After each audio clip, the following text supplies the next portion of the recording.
Hello again, and welcome to Foreplay Radio Sex Therapy. I'm your host, certified sex therapist Lori Watson, author of Wanting Sex Again, and blogger at Psychology Today and WebMD. And I have with me Dr. Adam Matthews, my co-host, who's a couples therapist, psychotherapist, and president of NCAMFT. Foreplay is dedicated to helping couples keep it hot. Thanks for listening. Now on to today's topic. Adam. Lori. Your leg. Tell us what you are just like such a trooper to come today and record. Yeah. Tell us about this leg. It's in this brace. It's like he's got it propped up. This is terrible. It looks way worse than it is, first of all. But I had knee surgery, had to have a meniscus repaired, had to have 29 microfracture holes drilled in my bone. Oh my gosh! To restart my cartilage because apparently I have none. Oh See, no! You keep telling me that I'm all young and stuff, but then I have surgery like this, and you are old. I am old. Yeah. Next thing will be the hip replacement, man. Oh no, the knee replacement will be next. That's what'll happen. Oh really? Yeah. Seriously? Yeah. Oh, that is not good news. Part of life, but this pushes it back some. So hopefully, much later in life. So this brace and stuff, it kind of puts a hitch in running around during the summer naked in your household, right? Which is what we're going to talk about next. We're going to talk about nakedness in the household, yeah. Yeah. Just me and the brace is not a pleasant image around the house. So no, you and the no crutches, naked in the brace. Yeah. Yeah. Wow. That is an image I don't even need of myself, but or anybody else. Right. But yeah, nakedness in the house. Are you now that your kids have flown the coop, I don't know if this is if you want to answer this question. Adam. Is the nakedness gone up? Is the nakedness gone down? I got to say, every once in a while there's a kid at home and it's like, I got to remember, grab the robe, because they're coming in and out of the household still. Yeah. So, but yeah. Yeah. No, I think that there is this sense of freedom when you don't have children in the household to just run around and do whatever you need to do. And you don't have to grab the robe and you can. You don't have to cover up. Dry your hair, just in the buff, whatever. Yeah. Get ready. Yeah. But isn't it fun? I mean, I think that seeing your partner. My husband is a big believer in Ben Franklin. And, Ben Franklin did air baths. Every day. You did air baths every day? So he says, I'm a Ben Franklin follower. All right. So he's into air baths. That's his cleaning regimen is just to be free. All right. I do think that there's some freedom. There's some adulthood type feelings that come like you weren't allowed really to do that all as much as kids. Exactly. Especially when you got to be an older kid, right? You wanted to do that when you're like my 2-year-old toddler. He wants to be naked all the time. Yes. He wants to just strip down as much as possible, right? I had a friend whose daughter would like dance naked in front of the mirror, and it just enjoyed that so much. And of course we think it's so adorable until the message comes that says stop that, you need to put some clothes on. But then when I feel like the first time when I got my own place, like that's one of the first things that I did. I know, right? Like I was just naked. I was naked in the kitchen. I thought that was such a great thing, right? To such be naked, a freedom thing to be naked in the kitchen, right? And then especially when you get married and you don't have, then it's also like then there's just a whole different kind of fun. Yeah, because there's so much fun to see. I think all of us know there's kind of a taboo about nakedness.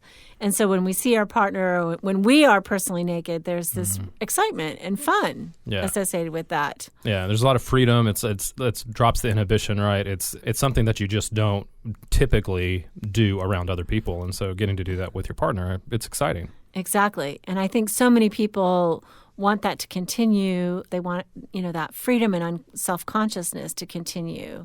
But things get in the way, right? Yeah, I liked what you said there about it's a lack of self-consciousness, a lack of self-concern or self-awareness. There's no there, especially no shame. No shame, right? There's no shame, and that's how we want sex to be. Is we want to enter it uninhibited, without shame, so that we can enjoy each other's bodies and really have a good time and not be, worried about the sense of a negative review, right? Yeah, for sure, from ourselves or from our partner. Exactly. Right? And I think that's really important. Exactly. And I think that people stop being naked, for a variety of reasons. I mean, one of them certainly is to protect the children, because we certainly never want the children to come on what they is called the primal scene. We don't want children to come in on us making love ever, right. Because it really is scarring. And of course, if it happens, just for the record, what you want to do is put some clothes on right away, walk that kid back to bed and say, we'll talk about this in the morning, and be nonchalant about it. But it isn't something that we want children to see. So we got to have locks on the door. But I think too, parents often ask us, when should I stop being naked in front of my children? Mm-hmm. And children in general puts the kibosh on nakedness in the kitchen. Oh, yeah. Like you can't be naked in the kitchen with little kids around. No. Right? When do you say, what's the age? Do you have a particular age? Do you have a particular awareness? Yeah. What's your thought? How do you draw that line? So I'm going on something based with the Lucy Daniels Center, which is a local children's center, and a lot of the material that they publish. And basically they say about age 3 is when parents need to be clothed again. And also about that age is when we stop bathing children together, because it is so slippery and sensuous that we children are very excited by that. So we want to kind of reduce that. I also say maybe when the children start to notice the difference, when they're saying daddy has a tail, it might be time to start covering up. Yeah. But I know that families have differences, so I'm not terribly rigid. And I think some of it depends on the culture that they were raised in and, how their families felt about it and how they both have thought it through. I think one thing is just to think it through. Yeah. Knowing that children can be sort of overexposed to things, and certainly nudity is one thing. Yeah. Oftentimes, same gender feels comfortable being naked in front of same gender for a longer period of time than they do opposite gender. Yeah. I mean, I know my kids were really different. Are your kids not like modesty sort of different? Yeah, I mean, a little bit. I mean, I think they're at different ages, right? And I think for us, it's when we started to talk to our kids about sex that we started to do things a little bit differently, right? My kids still, for some reason, want to bust in on the bathroom on me all the time. Can I please get 5 minutes, please? So we've had to go to locking the bathroom doors. Yeah, exactly. But I think when we start to teach boundaries and just what the differences is between public and private, that becomes important, because the kitchen, the living room, the shared family spaces really do become public places, public for our family anyway. And so I think in part it's when we start to teach those lessons and start to make the distinction between what you do in private versus what you do in public, that it starts to become an important thing. And I think it's also helpful to teach the difference between, for them, that there are certain things that is just for them and that they get to decide what to do with their bodies, and they keep that private. And so when that conversation happens, that's when I think we start to change what we're exposing them to. I also think it's good to tell children, this is mommy's space. Mommy needs time in the bathroom to get ready, and mommy and daddy get dressed, and you need to wait outside. We're not yet ready. It also defines a boundary of, this is something that we share, and we can run around naked with each other, but this isn't something we do in front of you. That's right. And all of that I think is good. Well, there is a loss in that too, I think, because as a couple, you're losing some of that. Your boundary gets smaller, right, and tighter, which it enforces some. Maybe it's needed, but it could cause the inhibitions to go back up. It could cause that shame to re-enter into that idea of being naked together. I think the overriding thing, though, is just the shame that gets built up in us, either culturally or through religious upbringings or through our own ideas about our own body. I think shame just creeps up a lot, right? And it keeps us from feeling like we can be naked, even when we're with somebody that we love and trust and are having sex with, right? That can shut us down for sure. Yeah, probably is the primary reason we get shut down. Yeah. I mean, I think you would agree too, though, that if we can shed some of that shame, the freedom that we get in our relationship, it really enhances our sexual relationship. So if we shed the shame, we can shed the clothes. Shed the shame, shed the shame, shed the clothes. I think that's really accurate, but it's really hard, right? Because it's so ingrained, right? I mean, I think even from, you think if you grew up in any kind of religious background, Christian religious background, then you heard Adam and Eve, their shame was being naked, right? Yeah, exactly. Which I don't think that was actually what the shame was about. It was I agree, about being seen. But they're covering up with a fig leaf, right, in the story. Yeah, but we're trying to get back to that, right? I mean, the idea of walking around in a garden naked is appealing, right? As kind of for some people. But anyway, I think there's ways for us to kind of get rid of that shame. Okay, well, let's come back and talk about that on our next section. You're listening to Foreplay Radio Sex Therapy. Thank you so much to all our Patreon supporters, right? Yeah. Patreon is a platform where you can directly support things that you love. We really want to expand the resources that we can be able to provide to you as our listeners. If, our work touches you and our work helps you, we would be so grateful for your support. Just go to our website, foreplayrst.com, and there you can find a way to support us, and you can see our episodes and our blogs. And thank you so much, guys. Speaking with certified sex therapist Lori Watson from Awakening Center for Couples and Intimacy. Lori, what is an intensive? So an intensive is 12 to 14 hours of therapy all in one weekend. And it's a way to really make fast progress compared to weekly therapy. I mean, there's just so much more you can get done when you have a chunk of time. Overcome the challenges in your relationship and your sex life. Learn more about intensives and Awakening Center's other services at awakenloveandsex.com. At Matthews Counseling, we believe it is our job to come alongside you in whatever difficult challenges of life you are in and help you rediscover hope and to find the strength that you have to face those challenges. We strive to create a safe and comfortable place for you to explore who you want to be and identify the obstacles standing in your way. Oftentimes, the first step toward finding help is the hardest, but it can also be the bravest. Give us a call at 919-587-8018. Find us online at matthewscounseling.net. We look forward to working with you. And we're back, Foreplay Radio Sex Therapy. Lori, we were talking about this idea of being naked, right? And that a lot of times shame gets built up around being naked.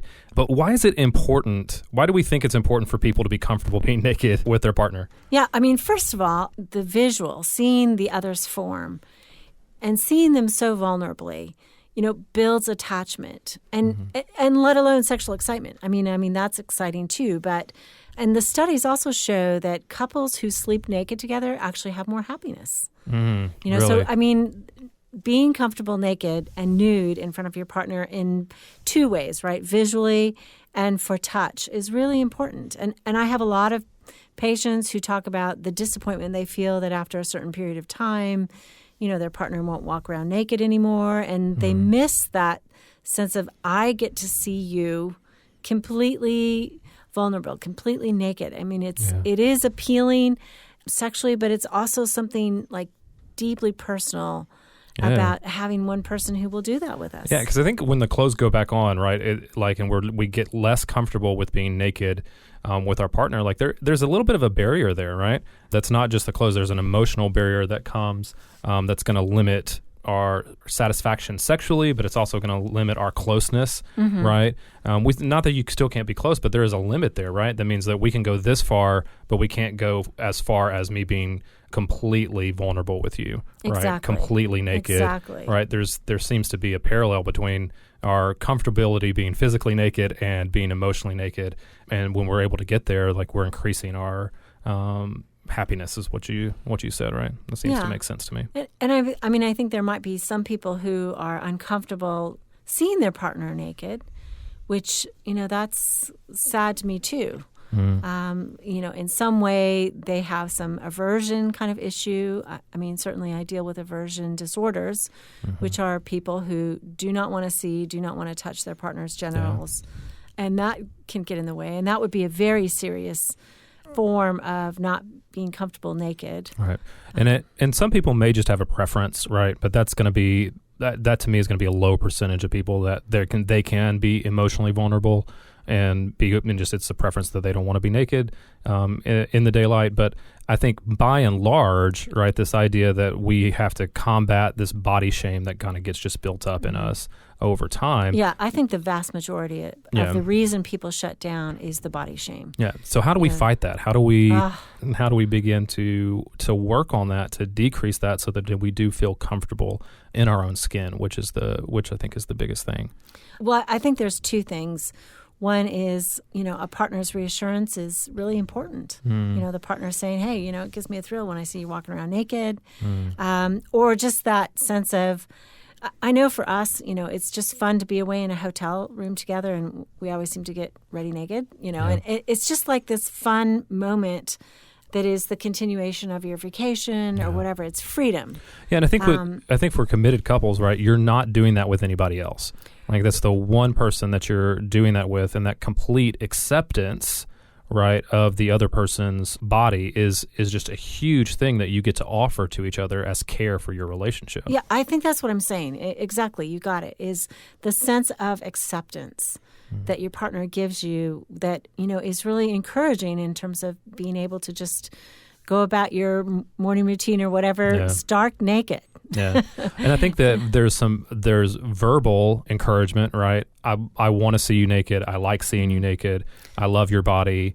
Would you encourage people to be specific in the parts of the body that they like in their partner? Absolutely. Yeah. And also there's fun physical things, right? When your partner caresses your waist or gives you a little pat or, something that they're enjoying being with you.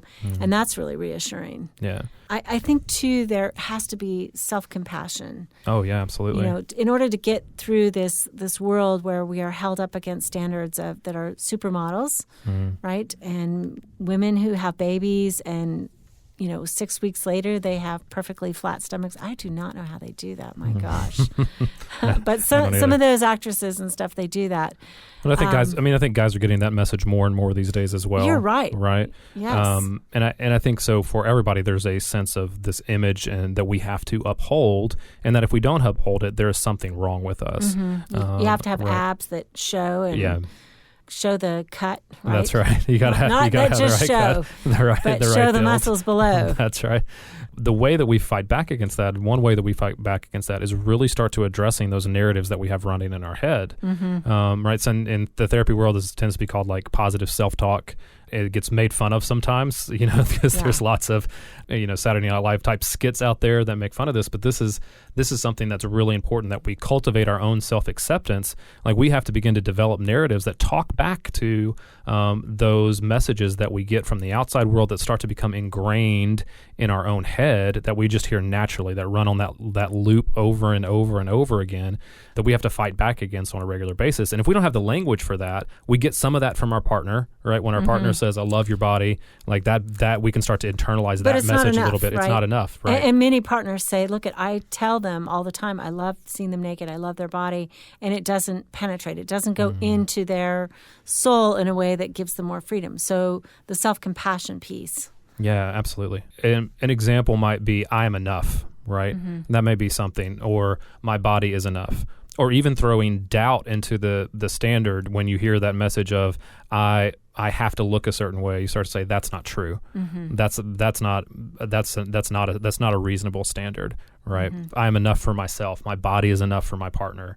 There is beauty in flaws, right? This body gave birth to 3 children. Look at what it can do. That's right. I do tell myself that. Yeah, that's a positive thing. I think all of those things start to just kind of like, you build your own repertoire of those type of sayings to yourself.